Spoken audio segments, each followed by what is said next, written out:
podcast Tricolor, falando de São Paulo Futebol Clube. Salve, galera! Tô vindo aqui para comentar sobre um assunto que repercutiu bastante na internet hoje, durante todo o dia, né?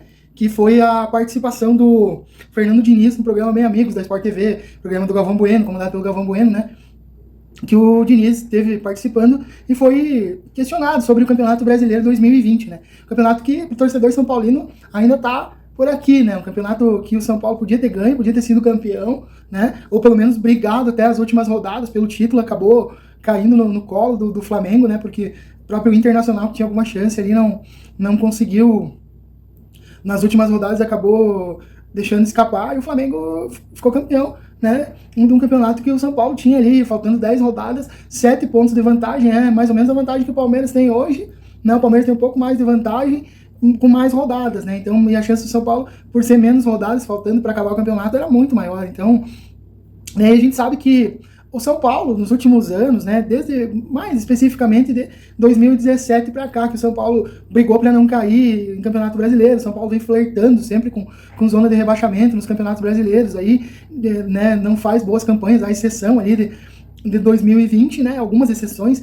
porque em 2016 o São Paulo disputou Libertadores, até com um time desacreditado, né? Mas a mística do São Paulo, na primeira passagem do Caleri ali na Libertadores, fez com que o São Paulo fizesse um primeiro semestre muito bom. Mas mesmo o segundo semestre, o São Paulo caiu de produção. Em 2016 mesmo também ficou liberando zona de rebaixamento, aí 2017. Em 2018, o São Paulo, com o Diego Aguirre, conseguiu ter um padrão de jogo, ter uma forma de jogar, né? Ele jogava de forma reativa, né? Esperando o adversário para jogar por uma bola, né? Muitas vezes, né, ganhava jogos de 1-0, segurando jogos, mas o Corinthians em 2017 tinha sido campeão brasileiro dessa forma. E o São Paulo seguiu a mesma receita. Em 2017 e em 2018 mesmo, aconteceu uma situação também nos bastidores do São Paulo, né, que causou ali uma queda de desempenho da equipe, tanto que o Diego Aguirre acabou sendo demitido 5 rodadas antes de acabar o campeonato. E o São Paulo classificou para a pré-Libertadores, que gerou toda aquela repercussão em 2019, com a eliminação na pré-Libertadores pro Tadieres e queimar o André Jardim, né, que era um treinador que tinha potencial para ser um bom treinador de São Paulo, era muito vitorioso na base, mas enfim, são erros sucessivos. E aí, 2019, chega o Diniz, ele faz um bom campeonato brasileiro em 2019, continua para 2020, dá continuidade no trabalho, em 2020 o São Paulo engrena, né, teoricamente, num estilo de jogo do Diniz, que é um estilo de jogo adorado por uns, odiado por outros, né, às vezes duramente criticado. É um estilo de jogo ofensivo, né, é um estilo de jogo muito próximo do modelo dos times europeus, com a diferença que os brasileiros não têm a qualidade técnica e o jogador brasileiro, ele é quase que analfabeto funcional para o futebol. Ele sabe fazer, mas ele não sabe por que está fazendo. Então ele não entende direito a dinâmica, não consegue fazer uma leitura de jogo, não consegue, né, ter uma leitura tática que os europeus são obrigados a ter. Tanto que o brasileiro, quando vai jogar na Europa, ou ele entra nesse ritmo e aprende a fazer leitura tática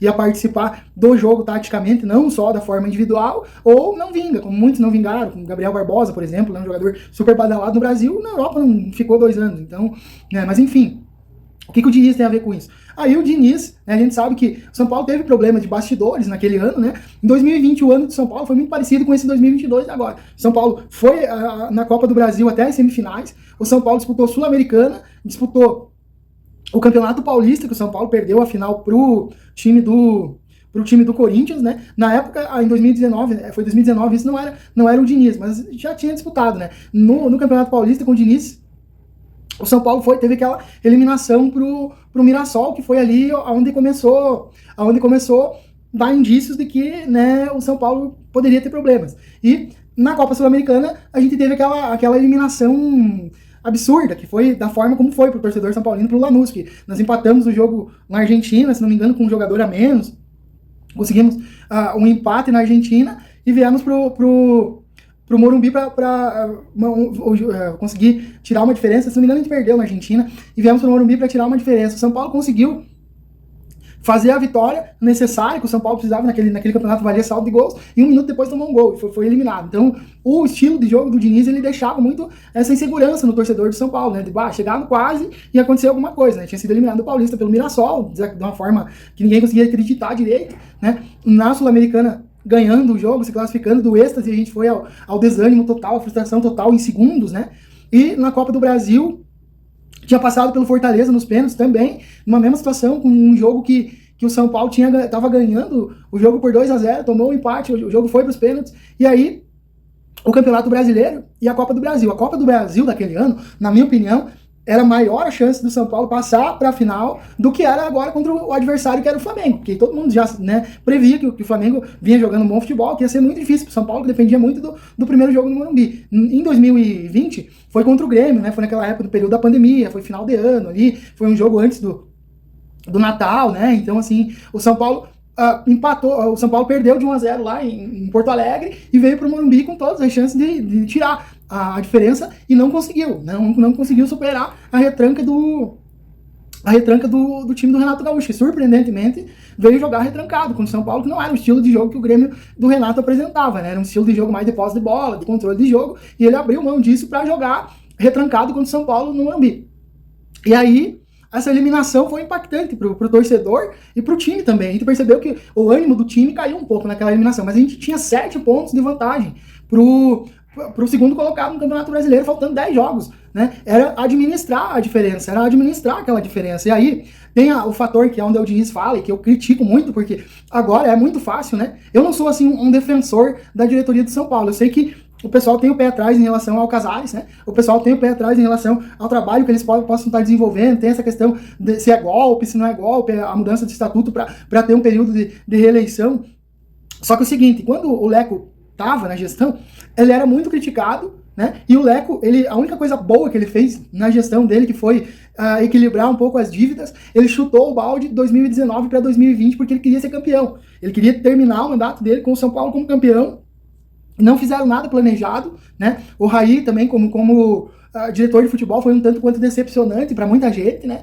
E o Leco desandou a contratar jogador. Daí teve o período do Cuca ali, que veio o Alexandre Pato, que veio o Daniel Alves, que veio, né, todos esses jogadores. São Paulo gastou 26 milhões para contratar o Pablo, né? O Pablo, que saiu de graça do São Paulo. Então aumentou muito a dívida, não conseguiu ganhar e o Leco saiu frustrado. E aí quando acontece do São Paulo disputar a última etapa do Campeonato Brasileiro com chance de ser campeão, e o Casares iria assumir, não era para ter acontecido isso, porque não era planejado. A eleição do São Paulo, ela sempre acontecia no período de abril, e sempre acontecia esses problemas da transição, de quem ganhava a eleição, né, mudar a diretoria, porque quem ganha a eleição na base dos conselheiros, como é a eleição do São Paulo, tem que fazer acordo, é política interna do clube, né? E aí, o que acontece? Incomodava, às vezes, essa transição. E para não incomodar, o pessoal foi lá e mudou o estatuto para que a eleição do São Paulo fosse feita em dezembro, quando não tem mais competição. E aí, até nisso, o São Paulo leva azar. A pandemia se deu para causar essa situação de ter jogo no período de transição. O São Paulo está em época de final de competição,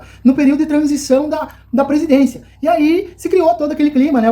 O Casares, ele fez a campanha, o Júlio Casares fez a campanha, já falando de algumas mudanças que ele ia fazer, e uma das cobranças, inclusive, de grande parte da torcida, a gente cobrava, era ter um dirigente torcedor do rival como o diretor de futebol do São Paulo, que era o Alexandre Pássaro. Ah, mas o cara é profissional, só que, mano, né, respeita a opinião de quem discorda, mas, cara, é um rival, velho. Se o cara fosse torcedor do Bahia, do Vitória, do Atlético Goianiense, cara, mas o cara torcia pro Palmeiras, tinha ido no estádio, tinha foto, um monte de coisa. Então, assim, a gente ficava sendo zoado em relação a isso, né? Tem um diretor do São Paulo, que cara é responsável pelas contratações, pelas negociações, torcedor do Palmeiras. E aí, a primeira coisa que o Casares fez, obviamente, foi fazer essa troca. E o Raí, como diretor de futebol, que estava ali para ser um dos escudos do Leco, como ele usou muito tempo o Lugano, ele tinha tentado usar o próprio Rogério como escudo, mas aí acabou errando em 2017, o Casares simplesmente trocou, porque ninguém estava contente com o que vinha sendo feito, né? Ainda mais as últimas contratações que eles fizeram ali. O Daniel Alves até hoje deixa de ter, o São Paulo tem uma dívida gigante. O Daniel Alves, o que o Daniel Alves agregou? Agora eu pergunto para você, torcedor, o que o Daniel Alves agregou pro São Paulo? O que o Daniel Alves agregou pro São Paulo?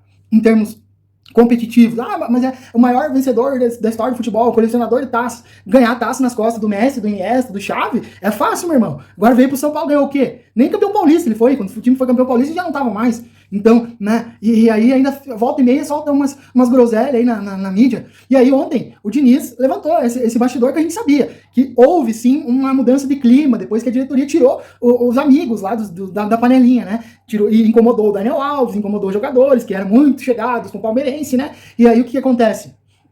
É óbvio que incomodou, só que o São Paulo Futebol Clube tem que estar em primeiro lugar, os caras têm que respeitar a instituição, eles estão lá para trabalhar, eles estavam recebendo para isso, estavam com tudo em dia, não tinha nada atrasado na época, né, tinha ficado alguma coisa ali em relação à pandemia, que ainda são as dívidas que o Júlio Casares está acertando, né. que ainda tem dívida relacionada a isso, por causa do período da parada da pandemia, que ficou ali, se não me engano, 4, 5 meses sem ter jogo e os caras tinham que receber. Então, assim, né, a responsabilidade ali é muito maior dos jogadores. Aí o Diniz vem colocar como principal motivo para a perca do título a mudança de ambiente. Por favor, né? Por favor, quem quer acreditar nisso, beleza. Os críticos do presidente Júlio Casares é um prato cheio. O Júlio Casares acabou com o ambiente, né? Destruiu ali. Mas olha, pelo amor de Deus, eles já sabiam, já estava programado, né? E o São Paulo tinha uma vantagem. O São Paulo perdeu jogos pro Bragantino de uma forma vexatória. O São Paulo tomava gols assim ridículos, né? Contra o Inter, a maior goleada que o São Paulo tomou dentro do Morumbi na história do Morumbi. Tomar 5 do Inter. Então, assim, e o Diniz vem querer me falar que foi por causa da mudança do clima, da desarmonia que causou. Porque quem entrou criticava muito o trabalho, criticava o meu trabalho, criticava o trabalho dos jogadores, do Daniel Alves, né? Criticava o seu Daniel Alves, que fez muita coisa boa pelo São Paulo. Nossa, parabéns pro Daniel Alves. Quem é o Daniel Alves na fila do pão? Ganhou 40 e tantas taças. Beleza, pra mim ganhou, tá lá, confirmou, ele tem as taças, mas só que, meu amigo, num time com Messi, Xavi, Iniesta, e você jogar, você não foi protagonista, Daniel Alves, não foi. Se você quer se iludir, achar que foi, iludir quem acredita, bom pra vocês, vocês não enganam. Os protagonistas do Barcelona, da maioria das taças que o Daniel Alves ganhou, foi o Xavi, o Iniesta, o Messi. E o Daniel Alves participou. Ali é fácil. Agora, ser protagonista no time do São Paulo, chamar a responsabilidade e bater no peito agora, nós vamos ter uma vantagem de 7 pontos ainda. Não tá tudo perdido. Vamos ser campeão brasileiro? Não. Tiraram meu amiguinho ali, agora tô cagando pro clube, entendeu? Tô cagando. O São Paulo que se lasque, entendeu? Então, aí, e tem torcedor que acredita nessa parada, cara. Tem torcedor que compra essa ideia. Isso, né? Como eu disse antes, eu não sou um defensor do trabalho do presidente Júlio Casares, mas o Júlio Casares é o que tá lá. Então, se o torcedor não der um crédito, se o torcedor não apostar nessa diretoria, vai fazer o quê? Vai fazer o quê? O que adianta ficar criticando, ficar cobrando se o que os caras podem fazer até agora estão fazendo? O Júlio Casares trouxe o Rogério Ceni, né? O Júlio Casares trouxe o Muricy. O São Paulo está se estruturando. O torcedor não tem paciência porque são anos de título. E isso reflete no ambiente do grupo também, porque o Rogério cansa de falar nas coletivas que ele precisa ser campeão, ele precisa ganhar essa Copa Sul-Americana para dar continuidade no trabalho, porque senão ele sabe da pressão que vai ser, ele sabe como ele vai ser criticado, como vai ser pressionado, como é difícil trabalhar no São Paulo. Ele ficou anos, ele participou dos anos mais vitoriosos da história do clube. O Rogério Ceni ficou 25 anos dentro do São Paulo, viveu todos os títulos mais importantes, os mundiais dos anos 90, o Mundial de 2005, as Libertadores, os campeonatos brasileiros, o tri brasileiro. O Rogério viveu tudo isso. E o Rogério viveu o tempo de seca também. De 95 a 98, viveu o tempo de seca no início dos anos 2000, viveu o tempo final dele lutando, dando a vida por um título que não veio. O último título foi há 10 anos atrás com a Copa Sul-Americana. Quis o destino que ele pudesse ganhar um título novamente na mesma competição. Então, torcedor, se você quer comprar essa ideia do Fernando Diniz, me desculpe, mas respeito a opinião, pra mim não cola. E pro Fernando Diniz é muito fácil falar, né? Mas foi isso, foi aquilo. Não bater no peito e dizer, não, os problemas internos eu não consegui contornar e o meu capitão não foi capitão suficiente para chamar a responsabilidade, bater no peito e dizer, nós temos 7 pontos de vantagem, nós temos que ganhar esse campeonato de qualquer jeito, né? O Daniel Alves não fez nada pelo São Paulo. A passagem dele no São Paulo foi lamentável. É só isso que eu tenho para dizer. Se você gostou, curta, compartilhe, né? Dá uma moral pra gente aí no canal. Um grande abraço.